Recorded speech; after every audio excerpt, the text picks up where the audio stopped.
আসসালামু আলাইকুম রহমতুল্লাহ। প্রিয় দর্শক, ব্রেকিং নিউজ। ভারতে পালাতে গিয়ে পুলিশের হাতে গ্রেপ্তার হলেন নিষিদ্ধ সন্ত্রাসী সংগঠন ছাত্রলীগের ইডেন কলেজ শাখার সাংগঠনিক সম্পাদক সুস্মিতা পাণ্ডে ও তার ভাই নিষিদ্ধ সংগঠন ছাত্রলীগের কর্মী সত্যজিৎ পাণ্ডে। সোমবার 13 জানুয়ারি বিকেলে যশোরের বেনাপোলে ইমিগ্রেশন ভবন থেকে তাদের গ্রেপ্তার করা হয়।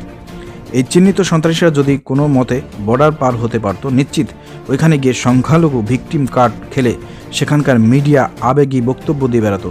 অথচ এই সন্ত্রাসীরা এতদিন সাধারণ শিক্ষার্থীদের উপর কি নির্মম নির্যাতন ইনা চালাইছে। এরা হচ্ছে হিন্দু।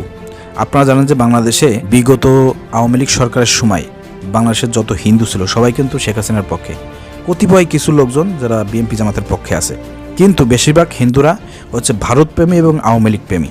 তো এরা কী করেছে, বিগত 15 বছর ধরে হাসিনার আমলে এই হিন্দুদের বিভিন্ন স্টুডেন্ট বলেন, তারপর বিভিন্ন পর্যায়ে তারা কিন্তু আওয়ামী লীগের, ছাত্রলীগ, যুবলীগের, মৎস্যলীগ, এ লীগ, ও লীগ, সে লীগের কিন্তু পদ নিয়েছে।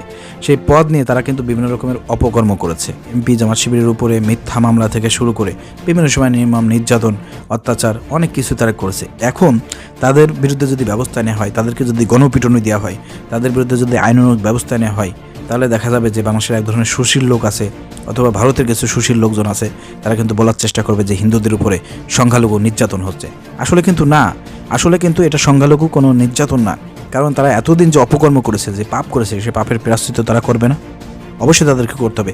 এই যে দুইজন ভাই বোন, সুস্মিতা পাণ্ডে আর হচ্ছে সত্যজিৎ পাণ্ডে, এরা যদি এই বাংলাদেশ থেকে তারা পালিয়ে ভারতে যাইতে পারতো, সেখানে দেখতেন মিডিয়ায় তারা তোলপাড় সৃষ্টি করতো যে আমরা হিন্দু, দেখেন আমাদেরকে মেরে বাংলাদেশ থেকে বের করে দিয়েছে। তারা সংখ্যালঘু যে একটা কার্ড আছে, ট্রাম কার্ড, সেটাতে কিন্তু তারা খেলতো। সেখানে গিয়ে বলতো আমাদের বাড়িঘর ভাঙচুর করেছে, আমাদেরকে জ্বালিয়ে দিয়েছে, আমাদেরকে বাংলাদেশে থাকতে দেয় নাই। এ ধরনের মিথ্যা কথা বলে কিন্তু দেখা যাচ্ছে মিডিয়া কিন্তু কাঁপায় দিত এবং ভারতে একটা ভুল মেসেজ দিত। অবশ্যই বেনাপোলের ইমিগ্রেশনের যেসব আমাদের দায়িত্বরত যারা নিরাপত্তা রক্ষী যারা ছিলেন, নিরাপত্তা বাহিনীতে যারা ছিলেন, তারা কিন্তু ঠিক মতনই, সময় মতনই কিন্তু তাদেরকে গ্রেপ্তার করেছে। এখন তাদের কঠিন পানিশমেন্ট হবে।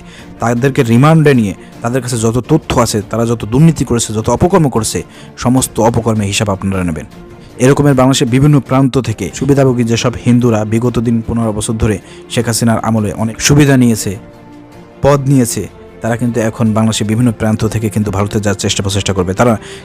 কারণ তারা এতদিন যে টাকা পয়সা ইনকাম করেছে সব কিন্তু ভারতেই পাচার করেছে। তারা জানে যদি কোনো সময় পলান লাগে তাহলে আমরা ভারতে টুক করে চলে যাবো, সেখানে গিয়ে আমরা আনন্দে বসবাস করবো, অথবা ভারতে গিয়ে প্রোপাগান্ডা সৃষ্টি করব। তো সেই প্রোপাগান্ডা সৃষ্টির লক্ষ্যে কিন্তু তারা কিন্তু ভারতে পালিয়ে যেতে চেয়েছিল, কিন্তু পালাতে পারে নাই, পালানোর কোনো সুযোগ নাই। এরপরে যারা পালাতে চাবে তাদেরকে এভাবে ধরে গ্রেপ্তার করে আইনে আওতায় এনে কঠিন শাস্তি প্রদান করতে হবে, কঠোর হইতে হবে। অন্তর্বর্তীকালীন সরকারকে কঠোর হইতে হবে। আপনারা জানেন যে এই 5 আগস্টের আগ পর্যন্ত ছাত্র জনতাকে কিভাবে পুলিশ প্রশাসন গুলি করে হত্যা করেছে। র্যাব, বিডিআর, পুলিশ, আরও অন্যান্য বাহিনী, সেনাবাহিনী বাদে এরা কীভাবে মানুষকে পাখির মতন গুলি করে মেরেছে। এখনও কিন্তু অন্তর্বর্তীকালীন সরকার এই শহীদদের যে রক্তের যে বদলা, সেই বদলা কিন্তু নিচ্ছে না। যারা অপরাধী, যারা পুলিশের মধ্যে যারা গুলি করেছে, হত্যা করেছে, এখনও তাদের অনেকেরই চাকরি এখনও বহাল আছে। তারা দিব্যি চাকরিতে এখনও কিন্তু ব্যস্ত আছে, চাকরি করে খাচ্ছে। এদেরকে কিন্তু ফুটেজ দেখে দেখে শনাক্ত করে কোনো বিচার করা হচ্ছে না। এটা শহীদদের সাথে গাদ্দারি। অন্তর্বর্তীকালীন সরকারকে বলতে চাই, পুলিশ প্রশাসনের মধ্যে যারা এই ধরনের লোক আছে তাদেরকে বহিষ্কার করুন, তাদেরকে আইনের আওতায় এনে গ্রেপ্তার করে আপনারা বিচার নিশ্চিত করুন। আর আপনারা যদি এটা না করেন তাহলে কিন্তু শহীদদের রক্তের সাথে বেইমানি হবে এবং বিশ্বাসঘাতকতা হবে। এই বিশ্বাসঘাতকতা করার জন্য আপনাদেরকেও পালন করতে হতে পারে। অর্থাৎ বি কেয়ারফুল। বলতে চাই, শহীদদের রক্তের বদলা নিতে হবে, কাউকে ছাড় দেওয়া হবে না।